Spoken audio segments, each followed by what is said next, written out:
Hey guys, and welcome back to this channel. In this video, I'll be showing you guys how you can replace a green screen with a video in CapCut PC.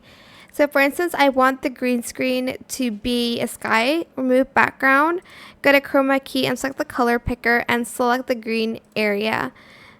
And then you're just going to adjust the intensity a little bit and maybe add in a little bit more shadow. Just adjust it with your video. It's going to be different for every video. Then for this one, I'm going to find like a sky or something like that. I don't know, let's just do this one. And if you still see some green, you can adjust it a little bit more here. You can even like feather up the edges if you'd like to.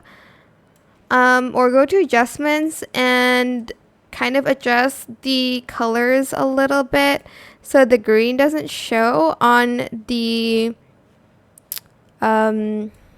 object here. Just going to adjust the saturation a little bit and that is pretty much it. Really super simple. I hope this tutorial was helpful for you guys. Don't forget to like, comment, share, and also subscribe to this channel if you haven't done that already.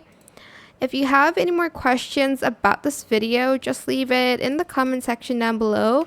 I will try my best to answer them all for you guys. And if you found this video helpful, please click the thanks button as well. That is it for this video. Thank you so much for watching. Bye!